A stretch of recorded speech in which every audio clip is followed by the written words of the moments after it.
What is it about the human brain that becomes so influenced by a simple picture of an empty room? Why do vacant places put us on edge, excite us in strange ways, or cause us to even question reality?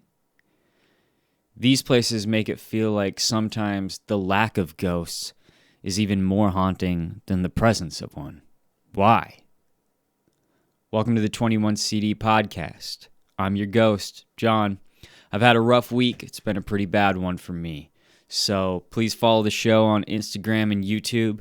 Like, comment, and share with your friends. And let's get to the episode.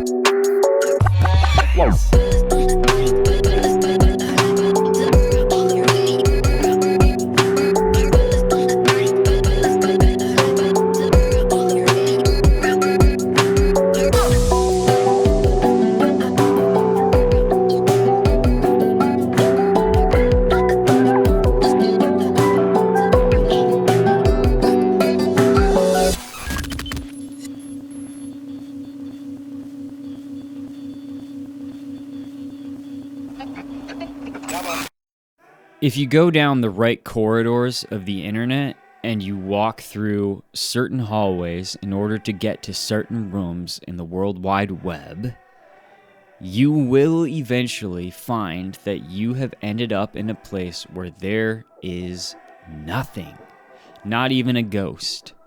No more monsters, no more conspiracies, no more people, no more memories. Just this uncanny sense of dread that blankets over you. There's no memories, but you still have a feeling, sort of like a memory of a memory. It's like you remember remembering something that you don't really remember anymore. You'll find a corridor that extends who knows how far, lined with who knows how many doors. They stretch onto the horizon with nothing at the end.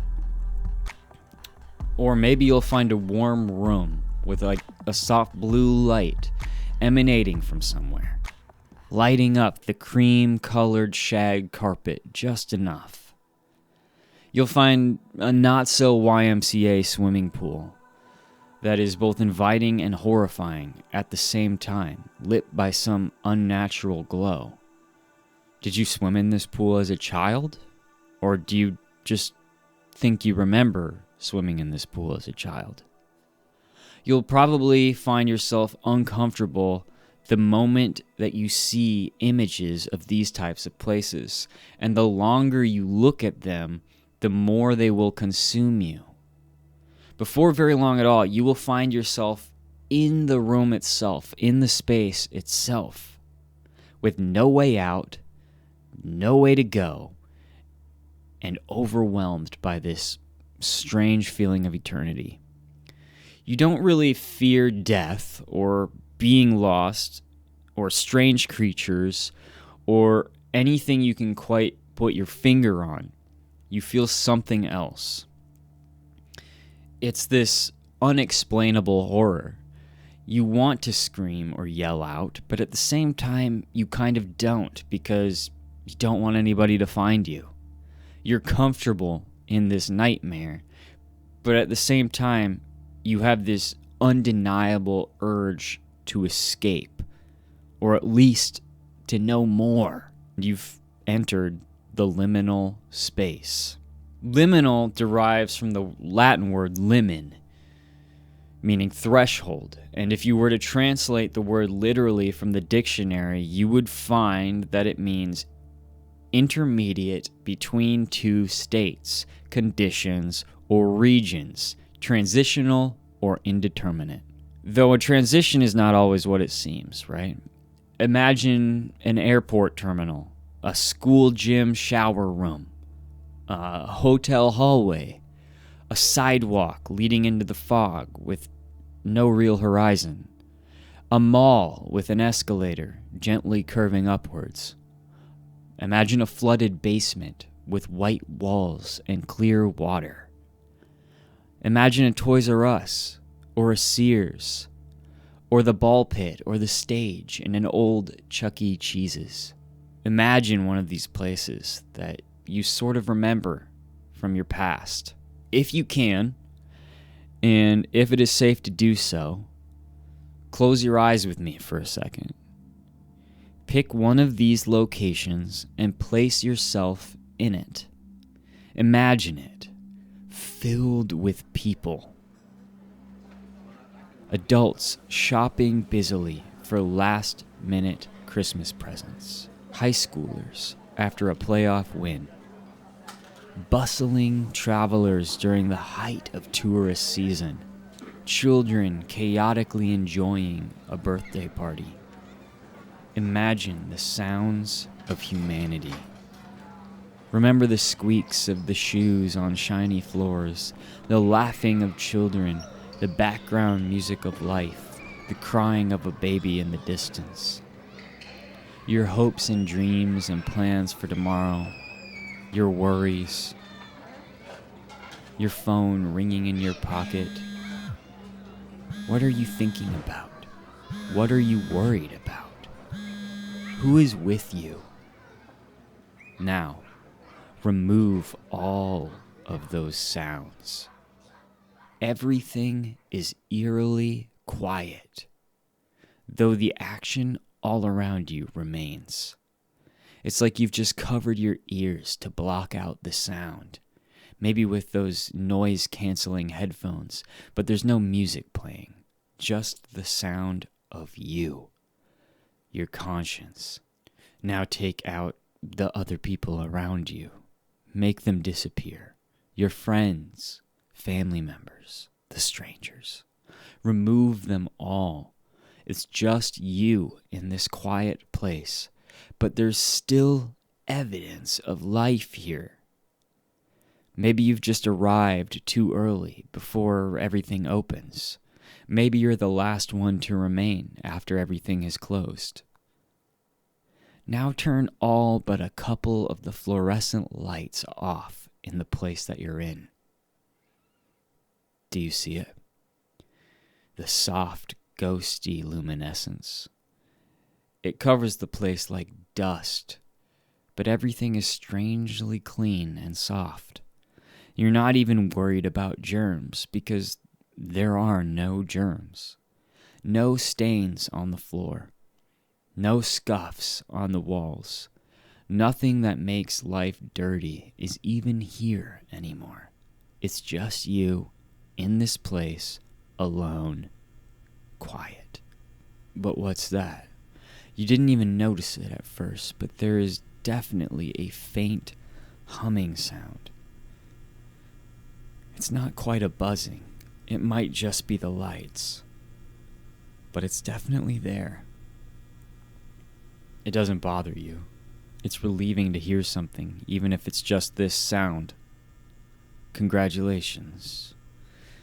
You have just no-clipped out of reality. The world as you know it is no longer the same. It never will be. You can't even remember how you got here or where you've seen this place before. This is a place you feel like you shouldn't be anymore, even though at one time it was a place you found some sort of comfort in. But in this state, with the white light, the unnaturally dark shadows, the surgical cleanliness, and the only sound that of some distant electrical hum, you have suddenly forgotten what this place even meant to you in the first place. You don't recognize it in this condition, but at the same time you remember it for some other way that it once was. You are now experiencing a memory of this place. You probably want to leave this place, but maybe you don't. The air is warm. The ground is soft in a way, even if it's not really supposed to be. The corners don't cut like they used to. The place feels like it could hug you, and you let it do so for a moment. But suddenly, you begin to feel the squeeze a little too intensely. You start to remember that you are completely alone. You have no idea where you are. You have no way of knowing what is in those dark shadows or where to go to get out. You find a door and you walk towards it. You open the door. You walk through it. Now you're in another room, almost exactly the same. You don't remember it being like this in real life. Frantically, you find another door and pass through it. More rooms, very similar to the place in which you started. You round a corner and find a long hallway. It goes to the end of time, and on either side down the hallway are 400 doors, 500 doors, 5,000 doors. Each door to a different place, or the same place. There's no way of knowing. Please open your eyes. Welcome back. I didn't want you to get lost in there, but I did want to share with you the feeling of liminal spaces. Images and videos and games abound on the internet from individuals who have claimed to find, enter, or experience these liminal spaces. But what are these places in real life? Not induced by some YouTuber with a very comforting voice, if I do say so myself. But all jokes aside, these places actually exist in real life. We're going to talk about it a little bit. This is the phenomenon of liminal spaces. What is this stuff? Why do we feel weird when we see these pictures and videos and play these games? And can we actually go to real liminal places in real life? Is it possible to get trapped in these places? Is there something hardwired in humans that causes us to no clip out of reality or something like that? Let's talk about it. The online obsession with liminal spaces can be traced back to 4chan on May 12th, 2019. So it's a pretty newly dubbed phenomenon, but it's been around for a while. It's been sort of given a name fairly recently. An anonymous user posted a request for, quote, disquieting images that just feel off, unquote. People filled the thread with pictures of misty roads, desolate gas stations, and claustrophobic rooms, similar to what you'll see if you do a Google search for liminal spaces and you look at the images. One photo in particular gained traction beyond the forum. People started sharing it because it was so weird to them. It shows a room that could be part of an office building.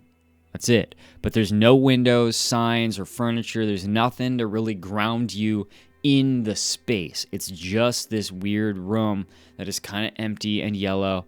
And I'll throw it up on the YouTube. So if you're just listening to this on the podcast somewhere, you might want to check out the YouTube video to see the images that are incorporated in this video. The floors, wallpaper, and fluorescent lights are varying shades of this dingy yellow color. And though there are turns and doorways that break up the room, there's no way to really know where they originate or where they lead. A lot of people found that they felt like maybe they had been in this place before, or a place very similar, but they couldn't exactly place how, when, or why. You heard me mention no clipping a little bit ago. No clipping originally refers to a video game glitch that allows players to walk through fixed objects like walls. In the Backrooms universe, which is sort of this video game that people made like little mini videos off of and stuff, it means phasing into dimensions that humans normally can't access.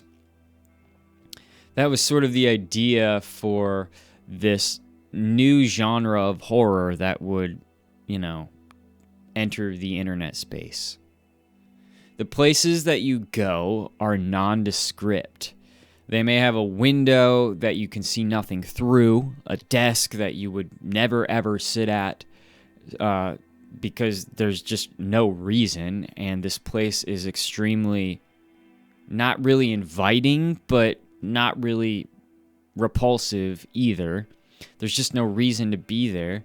There might be a chair in the middle of a room, but one that, again, you would never sit in because it's just unnaturally placed. There's no evidence of time or people or anything that you can link any specific feeling to.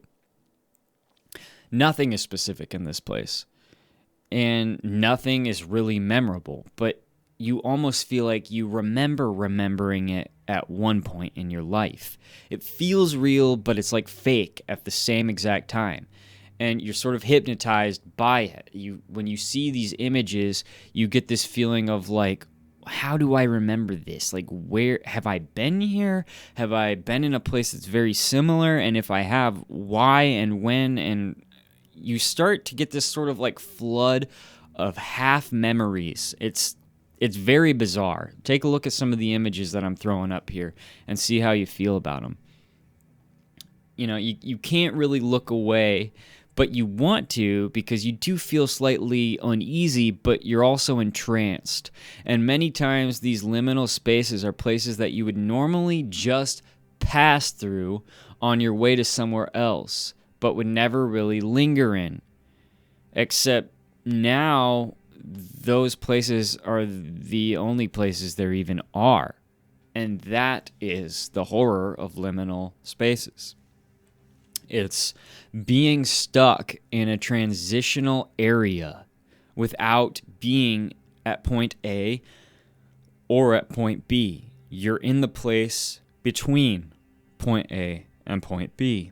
And even though someone put a name to the idea in 2019, the no-clip universe has existed for quite some time.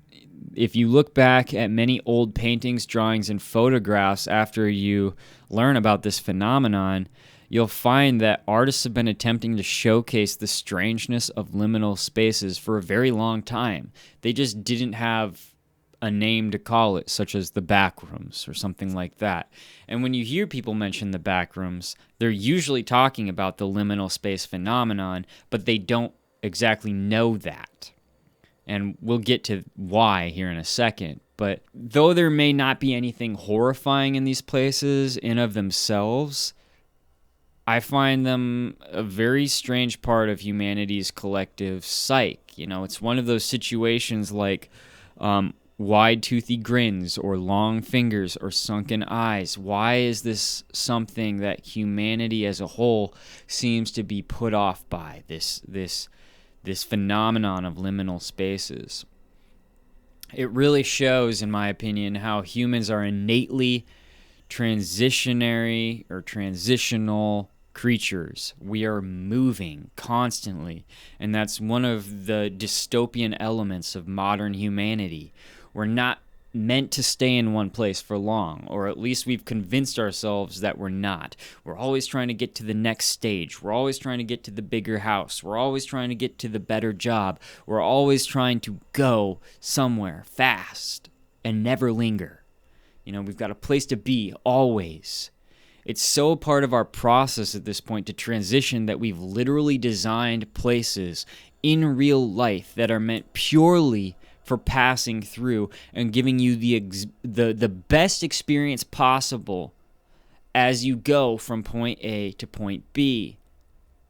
It's a perfect example of that is like those flat ground escalator things in airports that like bring you like 50 yards in a straight line, like 3 or 4 times faster than you could if you just walked it. So you just stand on this like conveyor belt and it shuttles you to the other end of the hallway. And on either side of you, there's like these nondescript art pieces by these nondescript artists.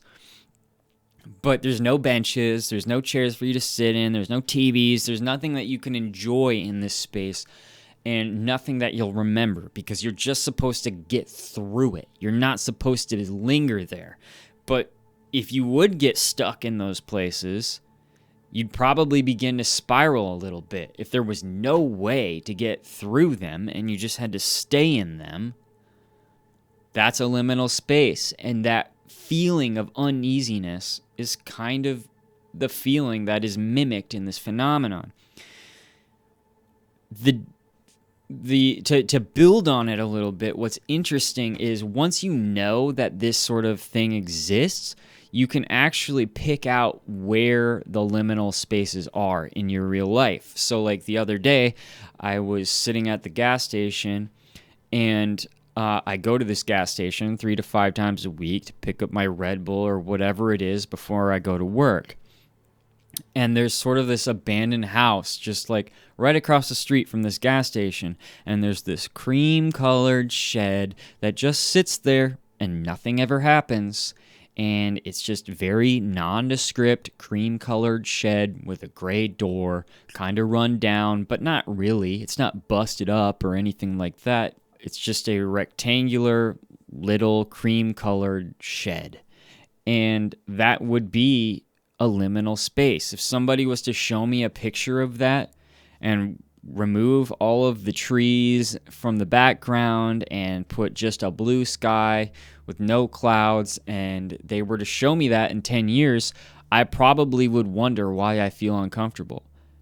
Well, it's because that's a transitional place. I never linger there, but I see that frequently. And so frequently do I see it that it is in my memory, but so little do I focus on it that I'm not going to really remember it specifically. So when you show me that image 10 years from now, it's probably going to make me feel uneasy because I feel like I've seen it, but I don't really remember. That is the liminal space phenomenon. The Backrooms, like we kind of discussed a little bit ago, the Backrooms is this place that has turned liminal spaces into a different kind of horror by incorporating monsters and beasties and traps. And a lot of people say that the Backrooms kind of ruined the real horror of liminal space because it kind of it added monsters, it added identifying features, which are the creatures that don't normally go into the liminal space idea, the phenomenon behind it all. The horror is the feeling that you get of remembering but not really remembering, like being somewhere, and so when you add monsters and traps and stuff, it kind of ruins that real natural feeling that you would get in a liminal space. That natural uneasiness is kind of it dwindles, it pales in comparison to the fear of the monster, so you lose that feeling, the real feeling.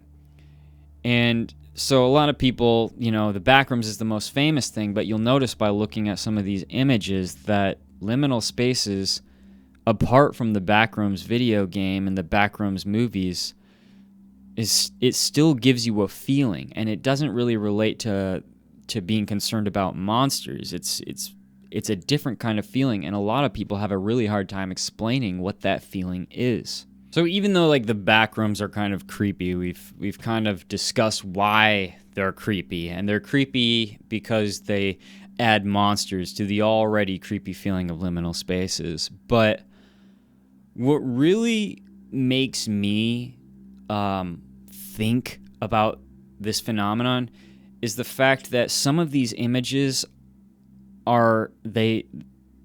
they impact a lot of people. Like a lot of people remember being in the same room that is, like can be found on the internet. You can Google liminal spaces, and the very fact that you find a space that you feel like you've been in is evidence that many other people also feel like they've been there. Why do so many people feel like they've been in the same places?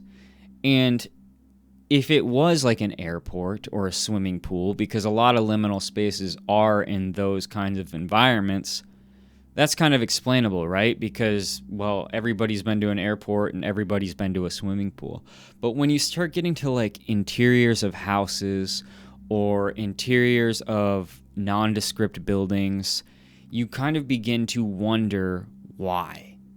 And that's, in my opinion, a big element of the horror behind liminal spaces. Have we all been to the same place or a place very similar?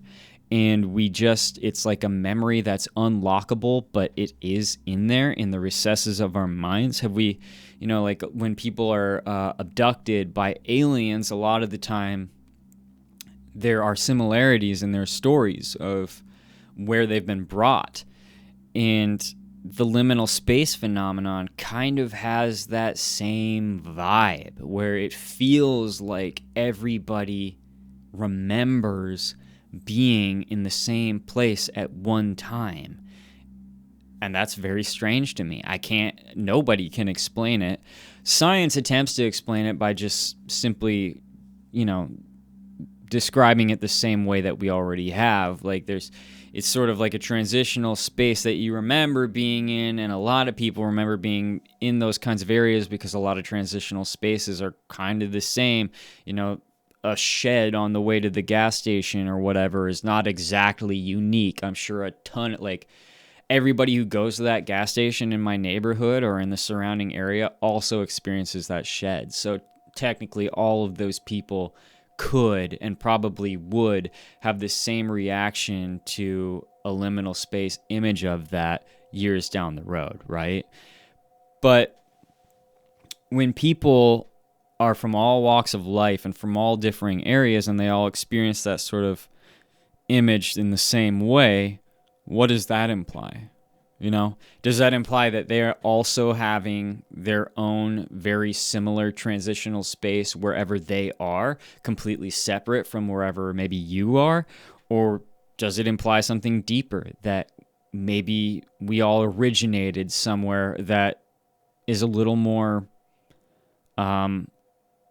manufactured than we might have thought in the first place? Or have we all been abducted at some point? What does the liminal space phenomenon really imply about humanity? It's an interesting conversation. It's an interesting idea. It really makes you think, especially when you start digging into these images and you start really looking at them online. I encourage you guys all to do so if you're not able to watch this YouTube video. Just do a quick Google search and see what you find, because I think you'll be surprised, and you might not have known about this idea before today, and it might be fun for you guys to try to explore this. But listen, I gotta check out. I had a good time discussing liminal spaces with you guys today. Remember to like, comment, and subscribe. Share with your friends. Follow 21CD Podcast on the YouTube and the Instagram. And remember that we are on every single podcast platform, so find us. If you listen to us solely on podcast platforms, remember that we are on YouTube in 4K, baby.